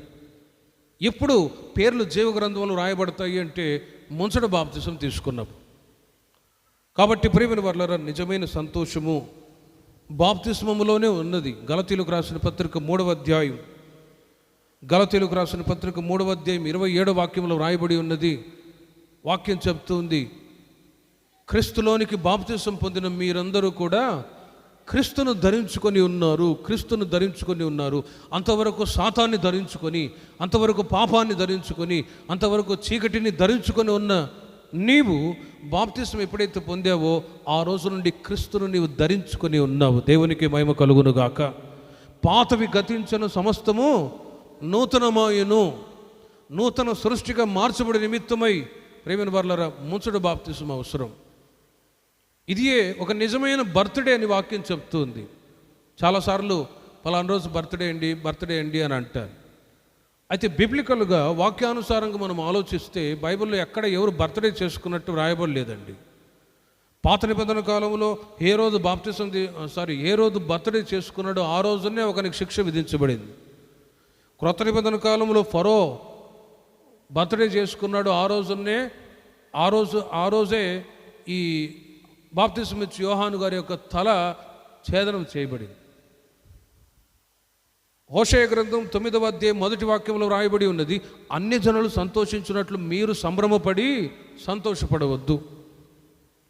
అధికమైన సంతోషము ఒకటి రక్షణలో ఉన్నది, రెండవది బాప్తిస్మములోనే ఉన్నది. దేవుని కృప వలన ఈ రోజున రవిచంద్రన్ రాహుల్ ఇద్దరు బాప్తిసం తీసుకున్నారు. ఇంకా ఇక్కడ చేరి వచ్చిన మీరు ఎవరైనా బాప్తిసం తీసుకోకపోతే త్వరగా బాప్తిసం పొందండి. మీ పేర్లు జీవ గ్రంథములో వ్రాయబడునుగాక. వ్రాయబడితే పరలోక రాజ్యానికి టికెట్ ఉన్నట్లేక ఈజీగా వెళ్ళిపోవచ్చు. టికెట్ లేకుండా ట్రైన్ ఎక్కాడు అనుకోండి, టీసీ పట్టుకుంటాడు. బాత్రూంలో దొరినా కూడా రా బయటికి రా అంటాడా లేదా? అంటాడు, పైన వేస్తాడు. మరి పరలోక రాజ్యానికి టికెట్ కావాలన్నా కూడా ఇదిగో ఈ ముంచడ బాప్తిసం అవసరం. రోమీలకు రాసిన పత్రిక 14వ అధ్యాయము 17వ వాక్యాన్ని మీరు చూడండి. మూడవదిగా రోమీలకు రాసిన పత్రిక 14వ అధ్యాయం 17వ వాక్యములో అధికమైన సంతోషము మూడవది దేవుని రాజ్యము భోజనమును పానమును కాదు కానీ నీతియు సమాధానమును పరిశుద్ధాత్మయందలి ఆనందమునై ఉన్నది అని వ్రాయబడి ఉన్నది. ధాన్య ద్రాక్షారసములు విస్తరించిన నాటి సంతోషం కంటే అధికమైన సంతోషము మూడవది ఎందులో ఉందంటే పరిశుద్ధాత్మలో సంతోషము ఉన్నది. హల్లెలూయా. ప్రియమైన వారలారా, ఈ రోజున హోసన్నా మినిస్ట్రీ యొక్క పరిచయం విస్తరించడానికి గల కారణం ఏంటంటే గంటల తరబడి దైవజనులు యేసన్న గారు ఆరాధన ఎలా చేసుకోవాలో క్రైస్తవ ప్రపంచానికి నేర్పించారు. ఆరాధన ఎలా చేయాలో, ప్రభువుని ఎలా స్తుతించాలో, ప్రభు ఏమై ఉన్నాడు, ఆయన ఏ కార్యాలు చేశాడు అని వాటిని తలంచుకొని ప్రభువుని ఆరాధించడమే నిజమైన స్తుతి ఆరాధన. హల్లెలూయా. అట్టి ఆరాధన చేయుట ద్వారానే, స్తుతించడం ద్వారా ఏం జరిగాయి? అద్భుతమైన కార్యాలు జరిగాయి. సింహాల నోళ్ళు మోయబడ్డాయి. స్తుతించడం ద్వారా ఎరికో కోటగోడలు కోల్చబడ్డాయి. అనేకుల స్తుతుల ద్వారా కృప విస్తరిస్తుంది అని కొరింథీ సంఘానికి పౌలు గారు రాశారు. అధికముగా ప్రభువుని స్తుతించినప్పుడు ఆ పరిశుద్ధాత్మ దేవుడు ప్రతి ఒక్కరిలో దిగి వచ్చి ఆయన బలపరచునుగాక. పరిశుద్ధాత్మ శక్తి అనేది చాలా గొప్పది అండి. ఆ అనుభవాన్ని చాలామంది ఇష్టపడరు. నేను ఆ మధ్య ఒక చర్చికి వెళ్ళాను బెంగళూరులో, చూద్దామని. పెద్ద చర్చి. అక్కడికి వెళ్తే నాతో ఉన్న వాళ్ళు శబ్దం చేస్తున్నారు, కీప్ సైలెన్స్ అని అంటాడు. ఏంటంటే ఇక్కడ మౌనంగా వచ్చి మౌనంగా ప్రార్థన చేసుకొని మౌనంగానే వెళ్ళిపోవాలి. మనం ఆరాధించుతున్న దేవుడు సజీవులకు దేవుడు కదా, మృతులకు దేవుడు కాదు కదా. సమాధుల్లోకి వెళ్ళి చూడండి. అక్కడికి వెళ్ళి యేసుదాస్ గారు, మరియమ్మ గారు ఆ చనిపోయిన సమాధుల మీద రాసి ఉంటారు కదా, లేకండి ప్రభుని ఆరాధిద్దామంటే లేస్తాయా? లేవు. సజీవులకు సజీవులే ప్రభుని ఆరాధించగలడు కానీ మృతులకు దేవుడు కాదు ఆయన.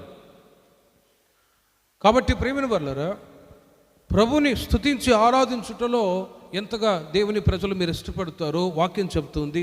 నీ నోరు బాగుగా తెరువుము, నేను కృపతో నింపుతానని వాక్యం సెలవిస్తుంది. హల్లెలూయా. పరిశుద్ధాత్మ శక్తితో నింపబడి పరిశుద్ధాత్మ పూర్ణులై మీరు ప్రార్థించినప్పుడు అసాధ్యమైన కార్యాలు కూడా, ముఖ్యముగా సాతాను యొక్క కోటగోడలన్నీ కూడా నిర్మూలన చేయబడి జయ జీవితాన్ని జీవించడానికి పరిశుద్ధాత్మ దేవుడు సహాయము చేయునుగాక. పెంతెకోస్తు దినమున 120 మంది పరిశుద్ధాత్మతో నింపబడి అన్య భాషలు మాట్లాడుతూ ఉంటే మార్గంలో వెళ్తున్న వాళ్ళందరూ చూసి అపహాస్యం చేసి నవ్వారు. వీళ్ళేంటి క్రొత్త మద్యాన్ని త్రాగి మాట్లాడుతున్నారు అని. కానీ పేతురు వాళ్ళ మధ్యలో నిలవబడి, ఇదిగో మేము ఏదో క్రొత్త మద్యాన్ని త్రాగేలా మాట్లాడట్లేదు, యోవేలు ప్రవచించిన ప్రవచన వాక్యాలు ఈ రోజుల్లో నెరవేర్చబడ్డాయి. అంత్య దినములలో సర్వ శరీరుల మీద నా ఆత్మను కుమ్మరిస్తాను. అనేకులు దర్శనాలు చూస్తారు, ప్రవచనాలు చెప్తారు, కలలు కంటారు యవనస్తులని. ఆ ప్రవచన వాక్యాలు నెరవేర్చబడ్డాయి కాబట్టి మేము ఇలా అన్య భాషలతో మాట్లాడుతున్నాం అన్నప్పుడు వాళ్ళందరూ కూడా అంతవరకు అపహాస్యం చేసి నవ్విన వాళ్ళు గుండెలు బాదుకొని క్రీస్తు యొక్క సువార్తను విని, మరణ పునరుత్థానాన్ని గురించిన మాటలు విని, అయ్యో సహోదరులారా మేము అనవసరంగా ఇలా మాట్లాడాం, ఇప్పుడు మేమేం చేయాలి అంటే పేతురు అంటాడు, ఇదిగో మీరు మారు మనసు నిమిత్తం బాప్తిసం పొందండి, అప్పుడు పరిశుద్ధాత్మ అనే వరాన్ని పొందుకుంటారు, మూర్ఖులకు ఈతను వారికి వేరై మీరు జీవించుడి అని అపోస్తలుల యొక్క బోధన మొట్టమొదట పేతురు గారు సంఘానికి బోధించారు. ఆ సమయంలో రమారమి 3000 మంది సంఘములో చేర్చబడి ఆ రోజు నుండి అపోస్తలుల యొక్క సహవాసంలో చేర్చబడ్డ వాళ్ళు పరిశుద్ధాత్మలో ఆనందించే అనుభవంలోనికి నడిపించబడుతూ వచ్చారు. హల్లెలూయా. అందుకే రోమా సంఘానికి పౌలు గారు చెప్తున్నారు, ఇదిగో దేవుని రాజ్యము భోజనమును పానమును కాదు కానీ మనిషికి సంతోషాన్ని ఇచ్చేవి ఏవి? భోజనము పానము అని చెప్పవచ్చు. గమనించి చూడండి, ఏ ప్రోగ్రాంకి వెళ్ళినా మనిషికి సంతోషాన్ని ఇచ్చేది ప్రోగ్రామే. ఎక్కడ ప్రోగ్రాం జరిగినా కూడా, ఆ మధ్య పెళ్లి జరిగింది రేపల్లెలో. ఆ పెద్ద ఆయన అమ్మాయి వాళ్ళ నాన్న అంటాడు, అన్నయ్య నేను ముందుగా గెస్ట్లని చూసుకుంటాను, ఎందుకంటే వాళ్ళు గెస్ట్లు వచ్చినప్పుడు పిలిచి కూర్చోబెట్టి భోజనం పెట్టకపోతే అలుగుతారు. మంచివాడి బుద్ధి ఎక్కడ బయటపడిద్దట? అదిగో భోజనాల దగ్గరే. కాబట్టి అక్కడ నేను ఉండాలన్నయ్య, నేను అక్కడ ఉంటాను అన్నాడు. మనిషికి భోజనం అనేది సంతోషాన్ని ఇస్తాయి. ఒకవేళ లేకపోతే దాని నిమిత్తం అలిగి వెళ్ళిపోయేవాళ్ళు, పెళ్లి కార్యక్రమాల్లో అక్కడక్కడ కొన్ని శుభకార్యాలు జరిగినప్పుడు అలిగి భోజనాల దగ్గర అలిగి వెళ్ళిపోయిన వాళ్ళు ఎంతోమంది ఉన్నారు. అవి ఉన్నాయనుకోండి భోజన పదార్థాలు, వాటిని బట్టి సంతోషపడేవాళ్ళు కూడా ఉన్నారు. ఆ మధ్య ఓ సహోదరుడు అంటాడు, అన్నయ్య నాకు బిర్యానీ అంటే బాగా ఇష్టం అన్నాడు. తినరా తిను. ఇంకొకడు అంటాడు, నాకు జిలేబీలు అంటే ఇష్టం, తినరా తిను. ఇప్పుడు షుగర్ వచ్చి బాధపడుతూ ఉన్నాడు. ఎంతరా షుగర్ అంటే 400 అన్నయ్య అంటాడు. మనిషికి సంతోషాన్ని ఇచ్చేవి భోజన పదార్థాలే అని చెప్పుకోవచ్చు, కానీ ఈ రోజుల్లో వాటి వల్ల కూడా అనారోగ్య పరిస్థితులు కూడా వస్తూ ఉన్నాయి అంటాడు. ఒక బుడ్డోని అడిగా, రే నువ్వు పెద్ద అయితే ఏమవుతావురా అంటే, నీలాగా పాస్టర్ అవుతాను అన్నాడు.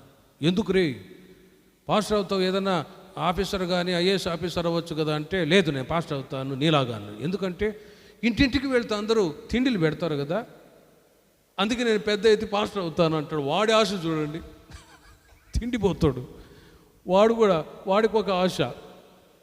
ఇలా మనిషికి సంతోషాన్ని ఇచ్చేవి. అందుకే తిమోతి పత్రికలో పౌలు గారు అంటారు, అన్న వస్త్రములు గలవారమై తృప్తి పొందుదుము. మనిషికి సంతోషాన్ని ఇచ్చేవి అన్నము, వస్త్రం, ఓకే. కానీ వాటికంటే అధికమైన సంతోషం ఎందులో ఉన్నదంటే పరిశుద్ధాత్మ అభిషేకములో ఆ సంతోషము ఉన్నది. భక్తుడైన దావీదు నిబంధన మందసం ముందు నాట్యమాడి పరిశుద్ధాత్మలో ఆనందిస్తున్న సమయంలో సౌలు కుమార్తె మీకాలు ఆమె చూసి నవ్వుతూ ఉంది. ఇశ్రాయేలు ప్రజలకు రాజు ఉన్న ఈయన వస్త్రాలు కూడా జారిపోవడం తెలియకుండా ఇలా నాట్యమాడుతున్నాడా అని అపహాస్యం చేసింది మనసులో. అదే కిటికీ గుండా ఆమెకు శాపం తగిలింది. వెంటనే జీవితకాలం అంతా ఆమె సంతు లేకుండా పోయినట్లుగా రాయబడి ఉంది. కాబట్టి ప్రేమిన వర్లరా, ఓ నామకార్థపు స్థితిలో నుండి విడుదల పొంది ఆత్మతో సత్యముతో ఆరాధిస్తున్న సహవాసములో నడిపించబడి మీరు ఎంతగా పరిశుద్ధాత్మలో ఆనందిస్తారో ఆ శక్తిని బట్టి లోకాన్ని, పాపాన్ని, సాతాన్ని జయించడానికి నా దేవుడు కృప సమృద్ధిగా దయచేదురుగాక. సంవత్సరాలు గడిచే కొలది నామకార్థపు స్థితిలోనే ఉండకుండా రక్షణలో సంతోషం ఉందని మీరు గ్రహించి రక్షణను పరిపూర్ణంగా మీరు పొందుదురుగాక. బాప్తిస్మములో నిజమైన సంతోషం ఉందని ఎరిగి ఇంకా ఎవరైనా బాప్తిస్మం పొందని వాళ్ళు ఉంటే మీరు పొంది నిజమైన సంతోషాన్ని అనుభవించుదురుగాక. పరిశుద్ధాత్మ అభిషేకాన్ని పొందక ఇంకా ఉన్నట్లయితే మీరు ఎంతగా ప్రభు యొక్క నామ స్మరణ చేస్తారో, స్తుతిస్తారో ఆ కృపగల ఆత్మ మిమ్మల్ని ఆవరించునుగాక. 4వదిగా సమూయేలు మొదటి గ్రంథం 2వ అధ్యాయము 1వ వాక్యములో 4వదిగా దేవుని మందిరానికి వచ్చుటలో నిజమైన సంతోషము ఉన్నది, నిజమైన సంతోషము ఉన్నది. అక్కడ హన్నా అనే ఒక స్త్రీ ఉంది. ఆమెకు వివాహమై పిల్లలు లేకుండా చాలా సంవత్సరాలు బాధపడుతూ ఉంది, మందిరానికి వస్తూ పోతూ ఉంది. కానీ భర్త ఏం చేశాడంటే ఇంకొక వివాహం చేసుకున్నాడు. ఎన్ని సంవత్సరాలైన పిల్లలు కలగట్లేదు అని చెప్పి నేను నిన్ను ప్రేమిస్తున్నాను అన్నాడు. కానీ మహానగరంలో మాయలోడు అంటారు యేసును గారు. ఇంకొక పెళ్లి చేసుకున్నారు, ఆమెకు పిల్లలు కలిగారు, ఈమెకు పిల్లలు లేరు. ఇక చూడండి, ఆమె ఎంతో వేదనతో బాధపడి దేవుణ్ణి ఎరిగిన స్త్రీ కాబట్టి మందిరానికి వెళ్ళి కన్నీళ్లు విడిచి ప్రార్థన చేస్తుంది. అంతవరకు సాధారణముగా ప్రార్థన చేస్తూ ఉండేది ఏడవకుండా.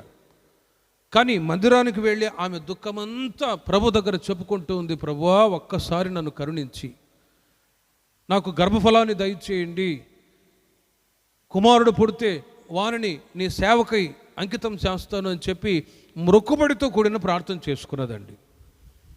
ఆ మొక్కుబడితో కూడిన ప్రార్థన దేవుడు ఆలకించి అక్కడ ఉన్న సేవకుని ద్వారా దేవుడు మాట్లాడుతున్నాడమ్మా, వచ్చే సంవత్సరంలోనే దేవుడు నీకు కుమారుడు అనుగ్రహింపబడును గాక.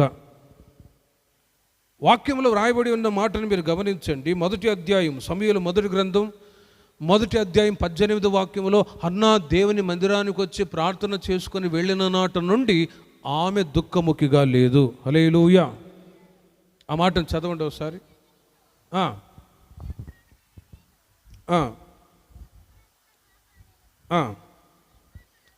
తరువాత ఆ స్త్రీ తన దారిని వెళ్ళిపోయి భోజనము చేయొచ్చు నాట నుండి ఆమె దుఃఖముఖిగా లేదు. అంతవరకు భోజనము చేయక దుఃఖముతో కన్నీళ్లతో బాధపడుతూ వచ్చింది. ప్రభువా, నాకు మేలు చేయండి, నా నిందను అవమానాన్ని తొలగించి రెట్టింపు ఘనతను ప్రసాదించండి అని కన్నీళ్లు విడిచి ఎప్పుడైతే ప్రార్థన చేసుకున్నదో దేవుని మందిరంలో చేసిన ప్రార్థనను బట్టి ఆమె నింద తొలగించబడి చక్కటి మగబిడ్డని దేవుడిచ్చి ఆశీర్వదించాడు. హల్లెలూయా.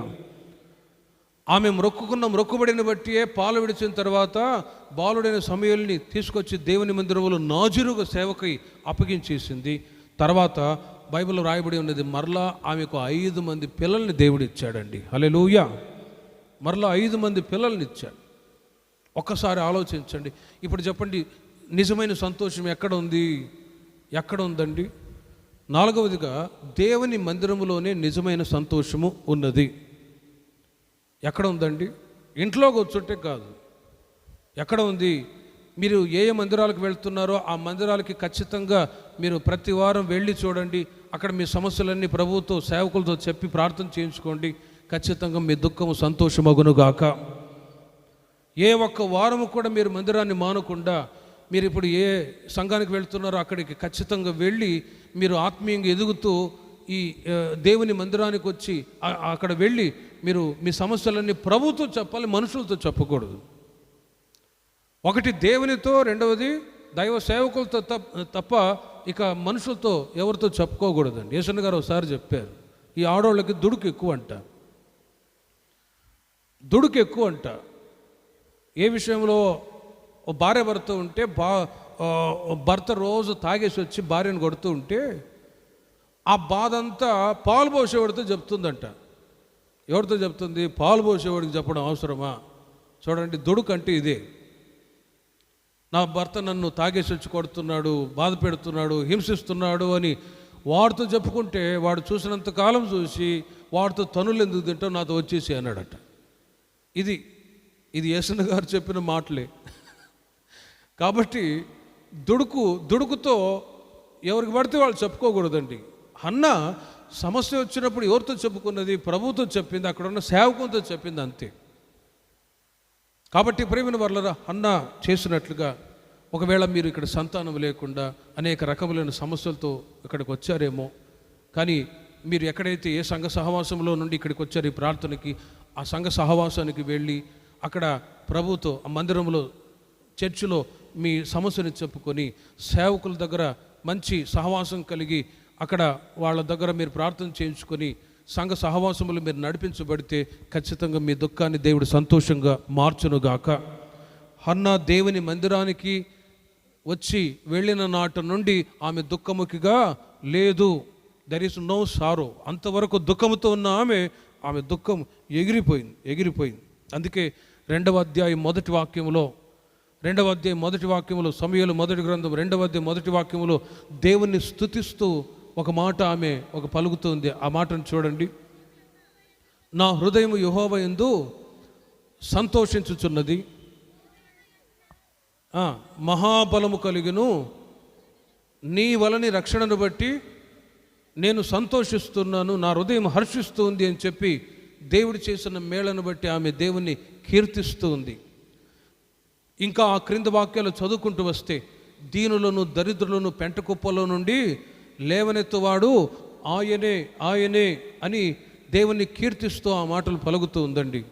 ఈ కృతజ్ఞత ప్రార్థన కోడికకు చేరి వచ్చిన మీ కుటుంబాల్లో కూడా 4వదిగా దేవుని మందిరానికి వచ్చుటలో సంతోషము ఉంది అని ఎరిగి 6 రోజులు మీరు పనులకు వెళ్ళండి. 7వ రోజు ఎన్ని పనులున్నా కూడా వాటిని మానుకొని మీరు ఎక్కడైతే సంఘాలకు వెళ్తున్నారో అక్కడ వెళ్ళి ఆత్మీయంగా బలపరచబడండి. మీ దుఃఖమంతా కూడా నా దేవుడు సంతోషంగా మార్చునుగాక. ప్రార్థన చేసుకుందాం. విన్న వాక్యాన్ని బట్టి ఒక చిన్న ప్రార్థన చేసుకొని మనం ముగించుకుందాం. ఓ తీర్మానంతో, ప్రభువా, వారి ధాన్య ద్రాక్షారసములు విస్తరించిన నాటి సంతోషము కంటే అధికమైన సంతోషం నీవు నా హృదయంలో పుట్టించితివి. విన్న వాక్యాన్ని ఆలోచించి ఒక 5 నిమిషాలు అందరూ ప్రార్థన చేసుకోండి. ఈ లోక సంబంధమైనటువంటి ధనము, వెండి, బంగారు, ఆస్తులు సంతోషాన్ని ఇస్తాయి అని వాటి వెంబడి పరిగెత్తే వాళ్ళు చాలామంది ఉన్నారు. కానీ అధికమైన సంతోషము ప్రభు నీకు ఇచ్చిన రక్షణలోనే ఉన్నది అని నీవు గ్రహించుదువుగాక.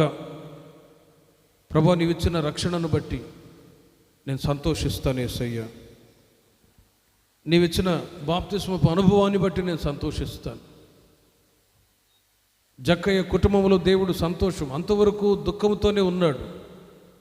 కానీ యేసయ్య ఇంట్లో అడుగుపెట్టి ప్రార్థించినప్పుడు జక్కయ్య కూడా తను చేసిన పొరపాట్లు, మోసపు కార్యాలన్నీ ఒప్పుకొని విడిచిపెట్టినప్పుడు ప్రభు అంటున్నాడు, నేడు ఇంటికి రక్షణ వచ్చి ఉన్నది. ఇతను కూడా అబ్రహాము సంతతి వాడే. బ్లెస్డ్ హోమ్, ఓ ఆశీర్వదించబడిన కుటుంబముగా ఈ రోజు నుండి జక్కయ్య కుటుంబం దీవించబడునుగాక అని ఆ కుటుంబాన్ని ప్రభు రక్షించి సంతోషాన్ని ఇచ్చి వెళ్ళిపోయారు. ఈ రాత్రి విన్న వాక్యాన్ని బట్టి ప్రభు నా కుటుంబంలో కూడా రక్షణ సంతోషం ఉండాలి యేసయ్యా. నీతిమంతుల గుడారములో రక్షణను గురించిన ఉత్సాహ సంగీత సునాదాలు వినబడునుగాక. ఫిలిప్పు నపుంసకునికి ఎప్పుడైతే బాప్తిసం ఇచ్చాడో, నపుంసకుడు అంతవరకు నామకార్థంగా యెరూషలేములో జరిగే దేవాలయంలో ప్రార్థనకు వచ్చుచు పోవచ్చు ఉన్నాడు, కానీ ఓ నిజమైన సంతోషం లేదు. కానీ ఫిలిప్పు దగ్గర ఎప్పుడైతే ముంచడ బాప్తిసం తీసుకున్నాడో, తాను ముంచడ బాప్తిసం తీసుకొని సంతోషంగా తన ఇంటికి వెళ్ళాను అని రాయబడి ఉంది. దేవుని రాజ్యం భోజనమును పానమును కాదు, నీతియు సమాధానం పరిశుద్ధాత్మయందలి ఆనందమునై ఉన్నది అని వాక్యములో రాయబడి ఉన్నది. ఎవరికి వాళ్ళు ప్రార్థన చేసుకుందాం. యేసయ్య, పరిశుద్ధాత్మలో నేను ఆనందిస్తాను. అధికముగా నిన్ను స్తుతి స్తోత్రాలు చెల్లించి స్తుతి ఆరాధన చేసి నీ నామాన్ని నేను ఘనపరుస్తాను యేసయ్య. ఆ పరలోకపు సంతోషాన్ని నీవు నాకు దయచేయి. అన్నా దేవుని మందిరానికి వచ్చి ప్రార్థన చేసుకొని వెళ్ళిన నాటి నుండి ఆమె దుఃఖముఖిగా లేదు. మీరు ఏ సమస్యతో బాధపడుతూ ఉన్నా కూడా, నువ్వు ఏ స్థలంలో ఎక్కడికి ఏ మందిరానికి వెళ్తున్నావు అక్కడికి వెళ్ళి నువ్వు దేవుని సన్నిధిలో ప్రార్థన చేయగలగాలి. ప్రభువుతో నీ సమస్య చెప్పుకొని ప్రార్థన చేయగలిగితే నీ దుఃఖం సంతోషమగునుగాక. విన్న వాక్యాన్ని బట్టి ఒక తీర్మానంతో అందరూ ప్రార్థన చేసుకోనండి.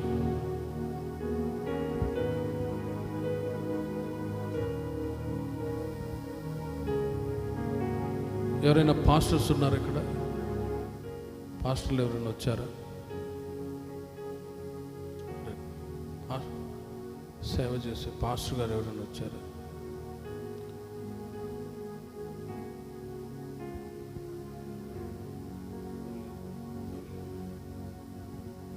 ఒక తీర్మానంతో ప్రార్థన చేసుకుందాం. సర్వకృపానిధి దేవా, మీ అతి శ్రేష్టమైన ఘనమైన నామాన్ని బట్టి స్తోత్రం తండ్రి. ఈ రాత్రి మంచి వాతావరణాన్ని దయచేసి కృతజ్ఞత ప్రార్థన కూడికని మీరు ఆశీర్వాదకరంగా జరిపించినందుకే మీకు స్తోత్రాలు చెల్లిస్తూ ఉన్నాం యేసయ్య. అధికమైన సంతోషము ఎక్కడ ఉందో 4 విషయాలు నాయన మీ వాక్యము ద్వారా ప్రతి ఒక్కరు తెలుసుకోవటానికి సహాయం దయచేసి, వారి ధాన్య ద్రాక్ష రసములు విస్తరించిన నాటి సంతోషము కంటే అధికమైన సంతోషం నీవు నా హృదయంలో పుట్టించితివి అని కీర్తనాకారుడు దేవుని ప్రభు మీ నామాన్ని స్తుతించినట్లుగా ఈ రాత్రి ఈ ప్రార్థన కూడికకు చెల్లి వచ్చిన ప్రతి ఒక్కరూ కూడా మీరు ఇచ్చిన రక్షణను బట్టి, బాప్తిస్మపు అనుభవాన్ని బట్టి, పరిశుద్ధాత్మ శక్తిని బట్టి మీ సన్నిధికి వచ్చి ప్రార్థించడంలో సంతోషం ఉంది అని గ్రహించి లోక సంబంధమైన సంతోషము కాకుండా ఆత్మ సంబంధమైన సంతోషము కొరకై మిమ్మల్ని ప్రతి ఒక్కరు వెంబడించినట్లు సహాయం దయచేయండి. విన్న ఈ మాటలన్నీ ప్రతి ఒక్కరి జీవితాలలో ఫలభరితంగా మార్చాయి. ఈ కోడిక ఏర్పాటు చేసుకున్న రవణ కుటుంబంలో అధికమైన మేళ్లు మీరు చేయమని ప్రార్థిస్తూ ఉన్నాం. భూ సంబంధమైన పరసంబంధమైన ప్రతి ఆశీర్వాదాన్ని కుటుంబస్తులకి యావత్తు మీరు మెండుగా దయచేయమని ప్రార్థిస్తున్నాం. సుధాకర్ని బట్టి, రాహుల్ని బట్టి, కుటుంబస్తులందరినీ బట్టి, మరి సహోదరి కుటుంబస్తులను బట్టి మీకు స్తోత్రాలు. చేరి వచ్చిన ప్రతి ఒక్కరిని పేరు పేరు వంతుని దీవించి ఆశీర్వదించి నాయన పరలోక సంబంధమైన సంతోషము కొరకే మమ్మల్ని అందరినీ మీరు సిద్ధపరచమని ఈ ప్రార్థన కూడిక ఇంతవరకు దీవెనకరంగా జరిపించినందుకే మీకు స్తోత్రాలు చెల్లిస్తూ యేసు నామములో ప్రార్థించి వేడుకొనుచున్నాం తండ్రి. ఆమేన్.